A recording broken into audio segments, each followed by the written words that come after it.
Hey guys, I'm Dan from ShastaBubba Adventures, and I'm really excited to tell you all about my new pack. It's the Kakwa 40 from Durston Gear, and there are a lot of features to love about this new pack. I'll go through each one of those, I'll explain a few things that I'm not so crazy about, and I'll answer the big question, is this pack going to be my new go-to pack for all of my backcountry adventures? I was able to field test the Kakwa 40 on a 4-day trip to Yellowstone National Park, so I've got some actual trail time logged with this pack. And a quick disclaimer that I bought this pack with my own money and I have no financial connection at all to Durston Gear, which really is kind of a shame considering all of the nice things I'm about to say about it. First, the basics. The Kakwa has different capacities depending on what size you choose. For my 6-foot, 200-pound body, the large was the right size, and that has an internal capacity of 44 liters. At 28 ounces, that's slightly larger and slightly lighter than the 2400 size of the HMG packs, just for reference. The first thing I noticed about the Kakwa is that the hardware seems to be just the right balance between not too small and delicate, but not too beefy or overbuilt either. The cinch straps are 1/2 inch all around, and there's a Y-shaped top strap for tightening the whole load down or attaching a bear can or shelter on top. Or in my case, that's where the sit pad sits. The hip belt is a 1-inch double strap and reverse pull type, so you're pulling inward to tighten, which I personally prefer to the simple one-strap belt that tightens by pulling out. Although you do want to be mindful of not over-tightening the hip belt, which is easy to do with this technology because there is so much leverage involved, it's like a pulley system. The hip belt comes in just one size, and it's adjustable from 28 to 42 inches. The shoulder straps are the same thickness as comparable ultralight packs, but about 1/2 inch wider for slightly greater weight distribution, and they're S-shaped for better ergonomics. But what I really want to draw your attention to is the top attachment method.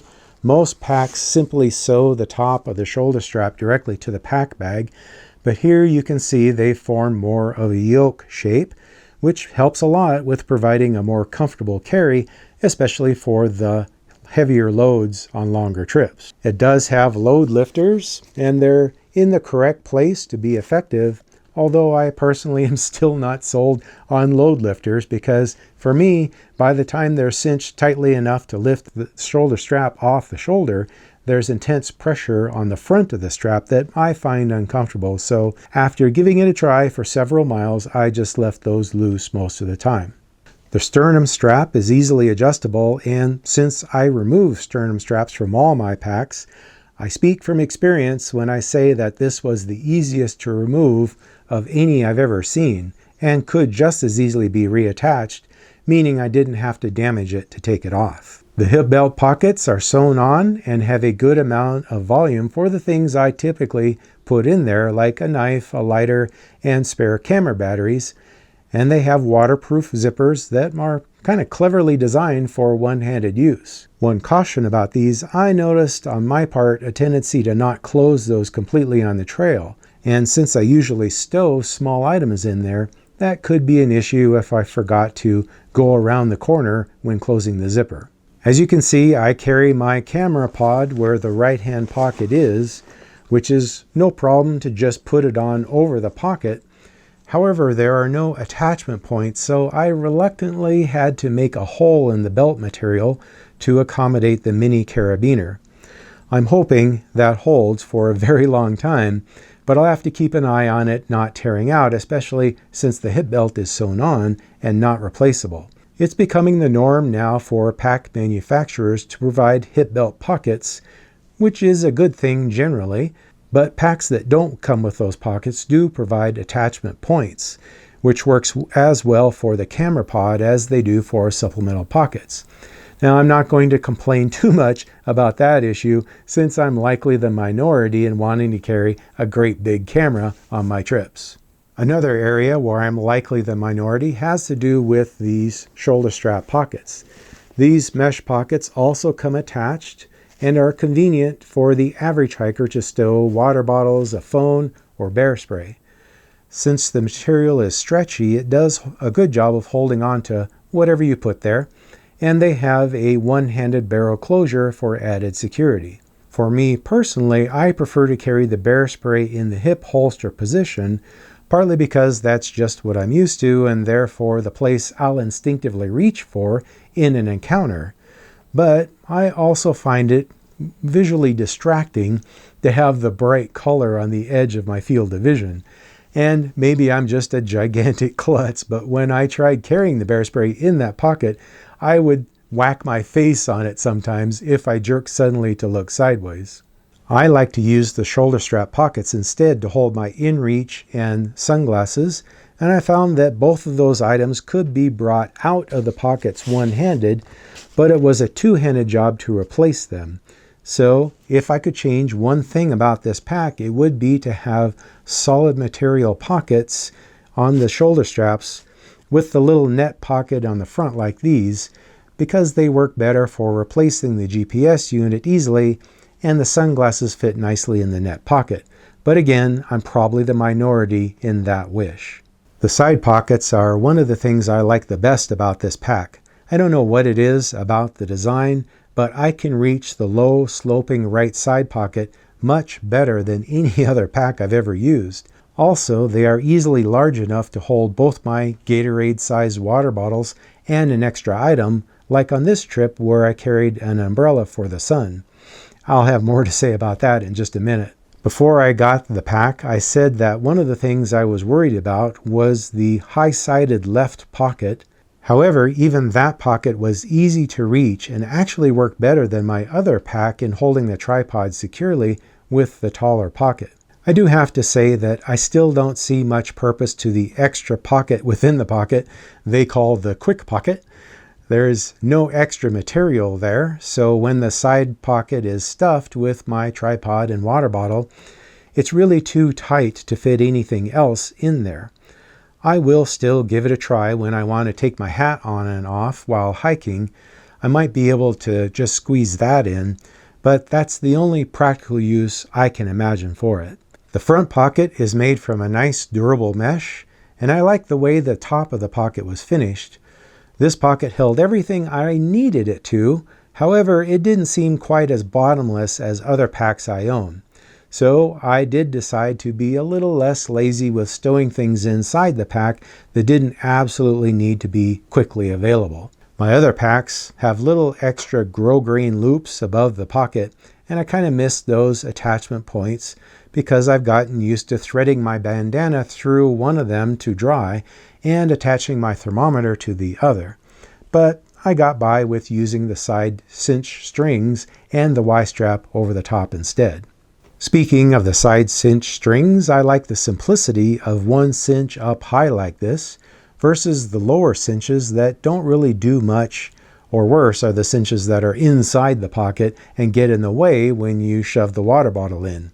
The body of the pack is tapered, which I thought might be a problem with my bulky 0-degree quilt, but it slid right in with no problem. I was able to get all my gear and food for a 4-day trip inside with no issues and little room to spare, although if you have a less bulky quilt than I do, you probably could manage to get a couple more days worth of food inside. And that was with packing my shelter inside the pack, so if I really wanted more room, I could just strap it on top and get that extra space. There's no Velcro on the closure, and I have mixed feelings about that. Sometimes the Velcro is a real pain in the ass and I wished it gone. On the other hand, I'm not sure yet how that will affect the overall waterproofness of the pack or not. Speaking of waterproofness, I'm not sure what to say here. One of the biggest selling points for this pack is that it's made with this new material called Ultra 200, which is a high-tech laminate, partially made with recycled materials and is supposed to be more durable than DCF while also being equally lightweight and waterproof. Well, here's the deal. It didn't rain on my hike, so I gave the pack the shower test, meaning I strapped it on with gear inside and stood in the shower for 5 minutes. So, good news and bad news, it did pretty good with that, and only a small amount of water got in. Maybe 2 tablespoons worth or so. Bad news, although the material may be waterproof, the pack isn't. I believe that's because the seams aren't sealed, and to be fair, 5 minutes under a shower head is far, far more water than you're ever likely to encounter during a summer squall. But I'm going to have to call the Kakwa highly water resistant versus waterproof.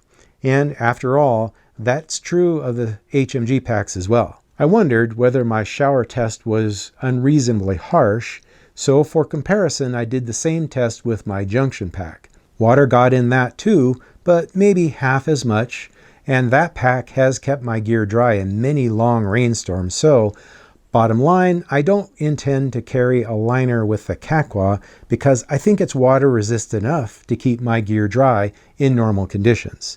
But I probably would do so if I was planning to hike in a rainforest. So far, I've said a lot about this pack, but I haven't even got to the best part.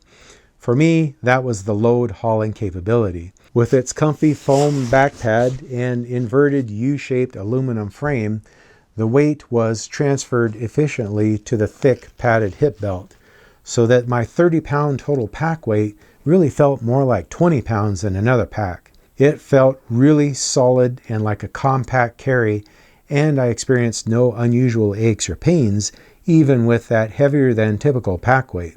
The trip I hiked was the Sky Rim Trail in the northwest corner of Yellowstone National Park, and the third day involved over 5,000 feet of elevation gain and loss, so I really did put this pack to the test, and it did great.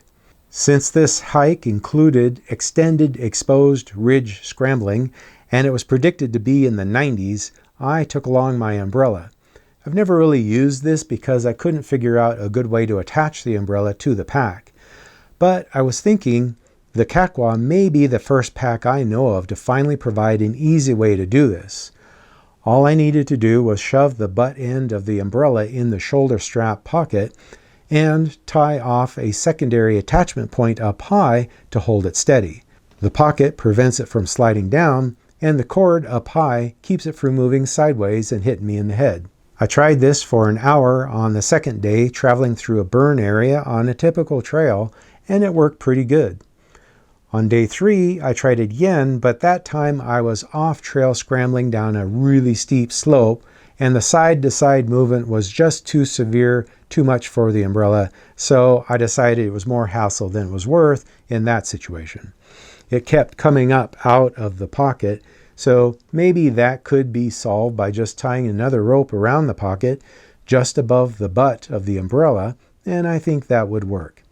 Still, might not be worth it unless you hike in the desert, because you'd have to remove both ropes and collapse the umbrella every time you took the pack off. Even if you used Velcro straps, it would be kind of a hassle.